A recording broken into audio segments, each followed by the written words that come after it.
독일의 사회학자 그 유명한 피터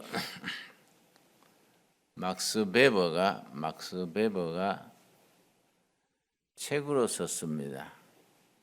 얇고 쉬운 책입니다.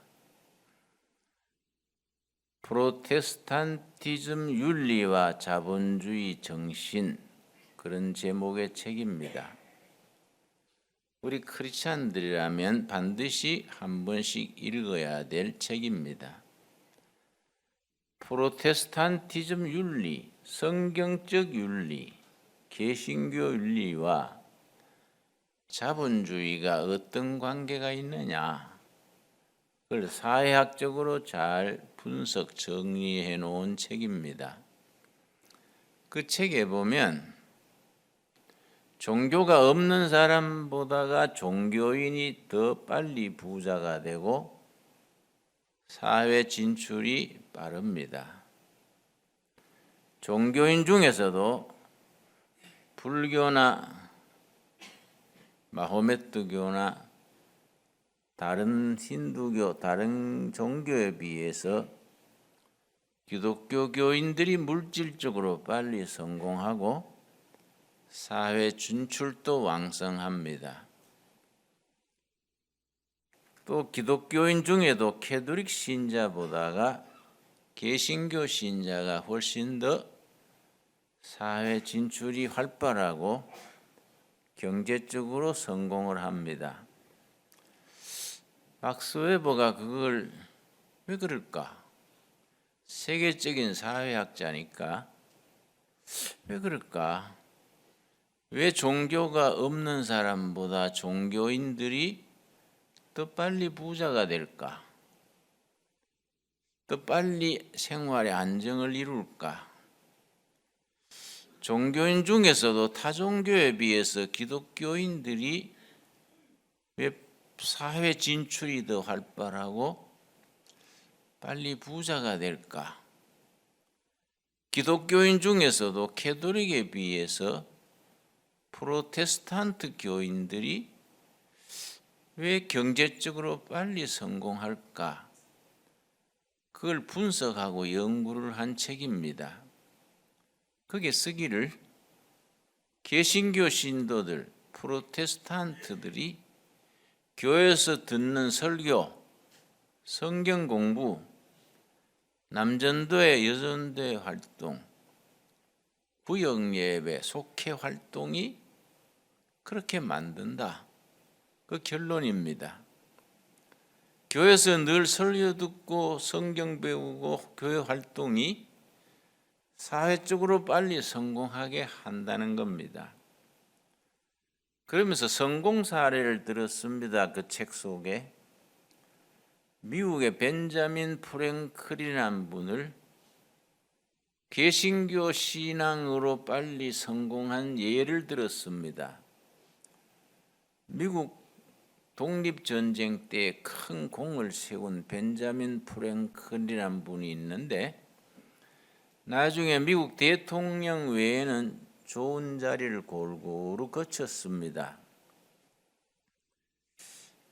그분이 어릴 때 자기 부모들이 영국에서 청교도 퓨리탄 신앙으로 신혼 시절에 우리가 미국으로 건너가서 신앙을 지키며 자식을 키우고 살자. 그 미국으로 이민 가는 배를 탔습니다. 그 시절 대서양을 지난다는 것은 참 큰 모험이지요. 그 조그만 나무배로 대서양을 건넌다는 것이 아주 극히 위험하던 때입니다. 그 부부가 거기에 모험에 인생을 건 겁니다. 미국에 무사히 도착을 해서 그 시절에는 뚜렷한 사업거리가 없으니까 양초를 만들고 세수 비누를 만들었습니다. 두 부부가 열심히 비누 양초 만들어서 팔아서 자식 키우고 사는데 인구가 적을 때니까 많이 팔릴 수가 없습니다. 가난할 수밖에 없었습니다. 아들 벤자민 프랭클린이 아주 똑똑했는데 학교를 1년밖에 못 보냈습니다. 알파벳도 겨우 끝날 정도 돼서 학교를 중퇴하고 날 좋으면 노동하고 비 오면은 독서하고 낮에는 일하고 저녁에는 성경 읽고 청교도 정신으로 길렀습니다. 나중에 벤자민 프랭클린이 성공한 뒤에 자서전을 썼습니다. 오토비오그래피, 벤자민 프랭클린의 자서전입니다. 그 책에 뭐라고 썼냐면은 우리 아버지 어머니가 가난해서 학교는 1년밖에 못 다녔는데 아버지 어머니가 청교도 신앙, 프로테스탄트 신앙으로 나를 기르면서 잠언 22장 29절을 몸으로 배우게 했다. 체득하게 했다. 체득. 그래서 내가 오늘 성공할 수 있었다. 그렇게 쓰고 있습니다. 잠언 22장 29절 한번 찾아보겠습니다. 청교도 정신으로 자식 교육에 학교를 못 보냈지만은 성공할 수 있었다는 구절입니다. 잠언 22장 29절 말씀. 29절. 너가 자기의 일에, 영어 성경에는 in his business, 자기 비즈니스에 능숙한 사람을 보았느냐? 능숙한 사람이 요점입니다. 이러한 사람은 왕 앞에 설 것이요 천한 자 앞에 서지 아니하리라. 벤자민 프랭클린은 나중에 5나라의 왕 앞에 설 수 있었습니다. 미국이 독립전쟁에 성공한 후에 프랑스 대사, 영국 대사, 여러 나라 대사직을 골고루 역임하고 외교사절로 다니면서 5나라 왕 앞에 설 수 있었습니다. 그래서 자기 일에 능숙한 사람은 왕 앞에 서게 되고 그렇지 못한 사람은 천한 자, 빈민촌에 살게 된다. 그 얘기입니다. 능숙한 사람, 자기 비즈니스에 능숙한 사람, 그 능숙한 사람의 말이 성경적 윤리의 핵심입니다. 4가지가 압축되어 있는 단어입니다. 그 4가지를 어려서부터 몸으로 익힌 사람, 바로 성경적인 교훈 윤리를 몸으로 체득한 사람이고 그 사람이 세상에서 성공한다는 겁니다. 첫째가 정직입니다. 정직. 능숙한 사람. 첫째 정직한 사람. 둘째 부지런한 사람. 셋째가 절약하는 사람. 열심히 일해가지고 수입이 있으면 국가에 세금 내고 11조 헌금 교회 드리고 나머지가 자기 돈이냐? 아니다 이요. 나머지도 다 하나님이 주신 하나님의 돈이다. 그러니 내 돈이라 합시고 마음대로 쓰는 것이 아니라 하나님의 뜻에 합당하게 사용하고 절약을 해서 그걸 저축을 합니다. 저축을 해서 투자를 합니다. 투자를 하니까 산업이 돌아갑니다. 그래서 영국의 개신교 퓨리탄 운동에서 자본주의가 일어나게 됐습니다. 그래서 성경적 윤리, 성경적 경제는 자본주의의 어머니가 됐습니다.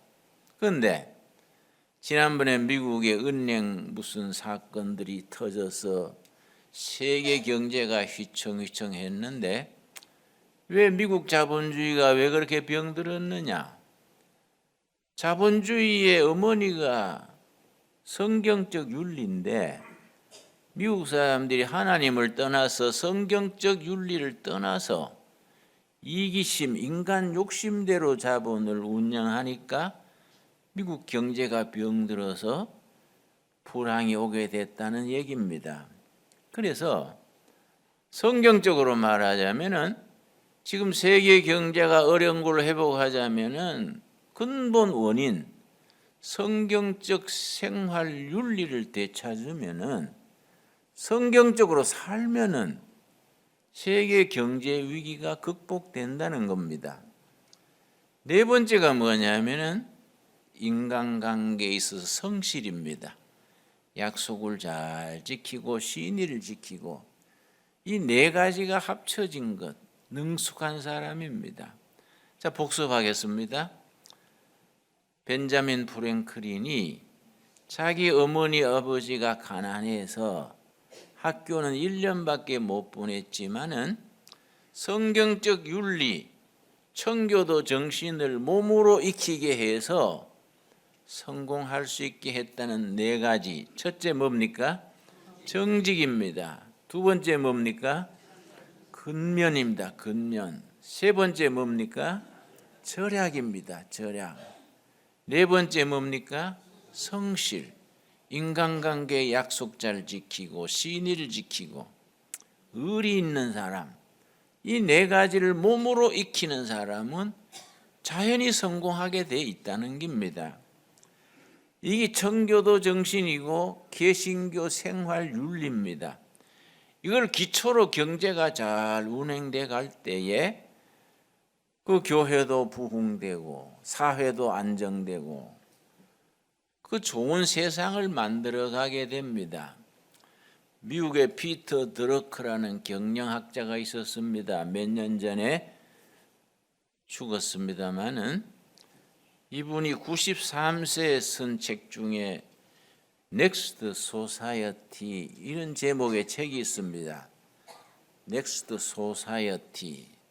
난 이 책을 읽으면서 이 어른이 93세에 이걸 썼다는 것에 대해서 상당히 도전을 받았습니다. 나도 아직 괜찮네. 93세 되려면 한참 남았으니까 지금부터 잘하면 되겠다. 그런 생각하면서 읽었습니다. 뭐라고 썼냐면은 새로 시작하는 기업, 대학, 병원, 교회까지도 새로 시작하는 기구는 경영을 잘해야 되고 매니지먼트. 오래된 교회, 기업, 대학, 병원, 오래된 조직은 이노베이션, 늘 쇄신을 해야 된다. 이렇게 쓰고 나서 뭐라 했냐면 한국에 대한 얘기가 나옵니다. 어떤 잡지사 편집장하고 드러커 교수가 대담을 하는데 거기 나오는 장이 중간 넘어서 기업가와 혁신에 대한 장입니다. 편집장이 묻습니다. 드러커 교수한테. 기업가 정신이라면 미국이 세계 제일이지요. 이렇게 물었습니다. 기업가 정신, 한 국가 한 사회가 발전하려면 기업이 발전해야 하고 기업이 발전하려면 기업가 정신이 왕성해야 됩니다. 기업가 정신이 왕성하면 기업이 발전하고 기업이 발전하면 국가가 부흥합니다. 기업가 정신이 부진하면 그 사회가 침체됩니다. 그런데 이 한국에 대해서 말합니다. 그 미국이 기업가 정신이 세계 제일이지요. 그러니까 드러커 교수가 아닙니다. 미국은 2등도 못 됩니다. 그러니까 기업가 정신이 세계 1위는 어느 나라입니까? 그러니까 사우스 코리아입니다. 한국의 기업가 정신이 세계 제일이라고 그랬습니다. 그 질문하는 사람이 의아해서 어찌 작은 나라 코리아가 세계 1등입니까? 그러니까 드러커 교수가 설명을 했는데 코리아는 일제 36년 동안에 일본 사람들이 의도적으로 영어로 intentionally 지도자를 기르지 않고 창의력 교육을 시키지 않고 일본 사람들이 참 교모했습니다. 미술 교육을 시켜도요 뺏기는 거 그런 습작만 시켰지 자기 상상력으로 미술 그리는 거는 과목에 넣지를 않았습니다. 그런 미술은 일본 본토 아이들만 시키고요. 조선 아이들은 그냥 뺏기는 거, 자를 대가 그리는 거 이런 것만 했습니다. 그걸 보면요, 일본 제국주의가 얼마나 악랄했든지 우리가 그런 데서 알 수 있습니다. 또 해방되자마자 유교가 터져서 온 나라가 잿더미에 앉았습니다. 그런데 잿더미 속에서 40년 만에 반도체, 철강, 자동차, 전자산업 전 세계 인류로 등장했다는 겁니다. 한국인이 그런 점에서 기업가 정신이 전 세계 1등이라는 겁니다. 이 1990년대 얘기입니다. 그런데 문민정부가 들어오면서 자꾸 정권이 바뀔 때마다 기업가 정신을 억눌려 가지고 자꾸 본전 까먹은 겁니다. 지금 우리 정부나 정치하는 사람들이 죄는 같이 져놓고 자꾸 기업하는 사람만 징역 가고 재판 세우고 하니까 기업가들이 많이 사기가 죽어 있습니다. 이건 위험한 일이지요. 우리나라는 자원이 없는 나라에 기업하는 사람들이 긍지가 있고 내가 고생해도 나라에 애국하는 거다 이런 마음이 있어야 되는데 참 위험한 일입니다. 그런데 그 기업가 정신을 우리가 점점 까먹고 있는 게 정말로 아쉬운 일이지요. 근데 경영학에서는 기업가 정신이 세 가지입니다. 세 가지가 합쳐서 기업가 정신인데 내가 말씀드리고 싶은 것은 기업가 정신을 말하는 게 아니고 성경을 얘기하려는 겁니다. 기업가 정신 3대 요소가 성경 그대로입니다. 첫째가 뭐냐? 개척 정신입니다. 둘째가 창조 정신입니다. 셋째가 공동체 정신입니다. 공동체 정신이 뭐냐? 우리 기독교 신앙은 하나님을 믿는데 한 분 하나님인데 성부 하나님, 성자 하나님, 성령 하나님, 하나님 자체가 공동체로 계십니다. 그걸 하나님의 공동체적 존재 방식 그렇게 표현합니다. 이게 아주 중요합니다. 하나님 자신이 공동체로 성부, 성자, 성령 공동체로 계시기 때문에 좋은 신앙생활 하려면 혼자 예수 잘 믿다가 혼자 천당 가는 신앙은 성경적이 아닙니다.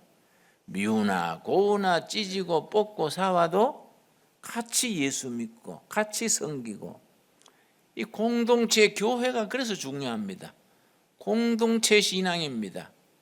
그래서 기업가 정신의 3대 요소 중에 회장이야 전 사원이 공동체로서 단결을 해서 일하는 공동체 정신, 창조 정신, 개척 정신입니다. 성경은 창세기부터 계시록까지 개척 이야기입니다. 아브라함의 개척, 야곱의 개척, 요셉의 개척, 느헤미야의 개척, 끊임없는 개척 이야기입니다. 사도 바울의 개척, 베드로의 개척, 성경은 개척인들의 교과서를 할 수 있습니다. 대표적으로 여호수아입니다. 여호수아 17장 우리 한번 같이 찾겠습니다. 여호수아서 17장 14절입니다. 여호수아 장군의 그 핵심되는 사상이 이 속에 들어 있습니다. 14절 요셉 자손이 여호수아에게 말하여 이르되 여호와께서 지금까지 내게 복을 주심으로 내가 큰 민족이 되었거늘 당신이 나의 기업을 위하여 한 제비 한 분깃으로만 내게 주심은 어찌함이니까. 이제 가나안 땅을 이제 12지파가 분배를 하는데 요셉 지파가 우리 지파는 숫자도 크고 통로도 많고 힘도 있으니 두 몫을 주시오. 요셉이 여호수아가 뭐라고 대답했느냐? 근데 제가 미국 갔다 어제 와서 말이 조선말이 서툽니다. 한글이 서툽니다. 여러분, 자 16절이 대답입니다. 요셉 자손이 이르되 그 산지는 우리 15절 말씀. 여호수아가 그들에게 이르되 너가 큰 민족이 되므로 에브라임 선지가 너게 너무 좁을진데 브리스 족속과 르바임 족속의 땅 살림에 올라가서 그다음 뭐라 그랬습니까? 스스로 개척하라. 이 여호수아서의 주제입니다. 스스로 개척하라. 여호수아서는 24장으로 되어 있는데 제목을 뽑자면은 스스로 개척하라. 요 말이 여호수아서의 주제가 됩니다. 그러니 여호수아 장군의 정신이 스스로 개척해라. 좁은 땅 너희들이 더 주면 다른 지파는 어떡하냐. 스스로 개척해라. 그래서 성경은 개척자들의 얘기입니다. 그래서 나는 성경을 읽으면서 개척 정신의 입장에서 읽으니까 성경이 너무너무 좋습니다. 그리고 성경은 창조력이 넘치는 책입니다. 여러분, 창조 정신은 뭐 말할 것 없습니다. 여러분, 창조에 대한 얘기는 창세기 1장과 2장 첫 부분에 나오는데 여러분 분명히 아셔야 됩니다. 천지 창조의 역사는 창세기 1장과 2장에 끝난 것이 아니라 하나님의 창조 역사는 지금도 계속되고 있다는 겁니다. 여러분 아멘 하시지요? 이 지금도 하나님의 창조 역사는 자기 백성들을 통해서 창조 역사가 계속되고 있습니다. 참 신앙인은 창조의 영을 받습니다. 하나님의 영 성령께서는 창조하시는 영이기 때문에 창세기 1장 2장의 창조가 끝난 게 아니고 하나님의 백성 우리들을 통해서 창조의 역사를 계속하십니다. 그래서 성령 받으면 창조적인 사람이 되는 겁니다. 성경을 깊이 읽으면 창조적인 능력이 올라갑니다. 여러분 우리나라는 지하 자원이 없습니다. 좁은 땅에 사람은 많습니다. 우리나라의 활로는 딴 거 없습니다. 한 사람 한 사람이 창조적인 사람이 되어서 세계 무대로 진출해야 됩니다. 여러분 이 창조의 영이란 것이 얼마나 중요합니까? 신앙생활을 깊이 하고 기도 생활하고 말씀에 영감을 받으면은 영적 상상력과 창조의 능력이 올라가게 됩니다. 이게 너무너무 중요합니다. 제가 이번에 미국 갈 때 책을 2권 사서 읽었는데요. 일본의 이나모리 가즈오라는 일본의 경제의 신이라는 기업가가 있습니다. 이나모리 가즈오. 이 사람이 교세라라는 그룹의 회장인데요. 85세입니다.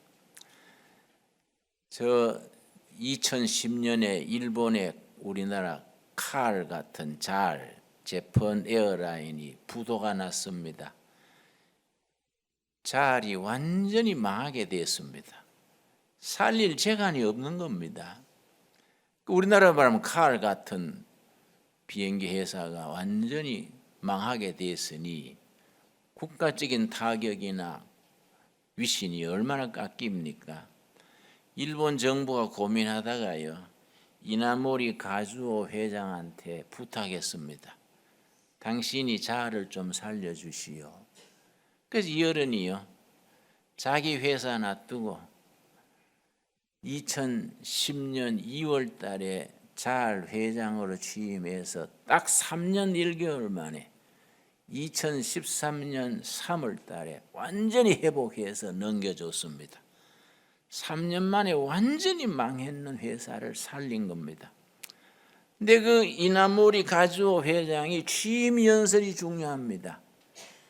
잘 회사에 취임 연설하면서 뭐라고 했냐면은 기업인들이 망하게 되면은 사회 탓을 하고 이 탓을 하고 저 탓을 하고 너무 탓을 한다.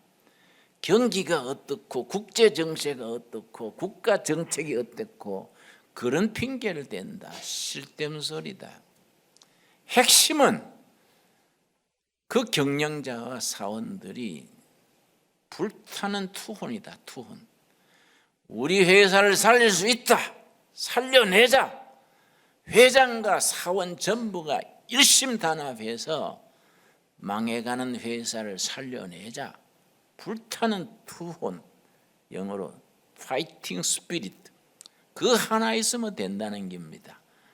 시원찮은 기업가들은 뭐 이 탓을 대고 저 탓을 대고 환율이 어떻고 노조가 어떻고 국제 정세가 어떻고 그런 쓸데없는 소리 한다는 거예요. 핵심은 하나라는 거예요. 우리 회사를 목숨 걸고 살리자.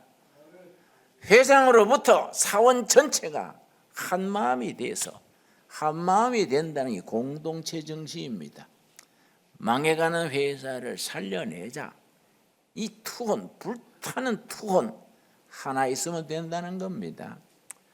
그렇게 연설한 지 3년 한 달 만에 회사를 완전히 자아를 살려서 넘겨줬습니다. 여러분, 이런 정신은 우리 신앙인에게는 상식입니다. 우리가 그냥 하나님을 사랑하라 그럽니까? 너 마음을 다하고 뜻을 다하고 정성을 다해서 하나님을 사랑하라.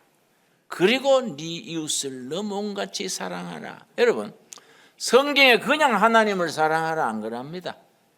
네 마음을 다하고 뜻을 다하고 정성을 다하고 힘을 다하여 너 하나님을 전심전력으로 뜨거운 가슴으로 아주 하나님을 사랑하고 하나님을 사랑하는 마음으로 네 이웃을 너 몸같이 사랑하라. 이것이 모든 율법, 모든 선지자들의 가르침의 요점이다. 참 좋은 말씀입니다. 여러분, 우리가 하나님을 섬기고 이웃을 섬기고 우리 자신의 인생을 살아가는 데 있어서 불타는 투쟁심으로, 불타는 투지로 그런 개척정신, 창조정신, 더불어 나가는 공동체 정신으로 승리할 수 있게 되기를 바랍니다. 기도하겠습니다.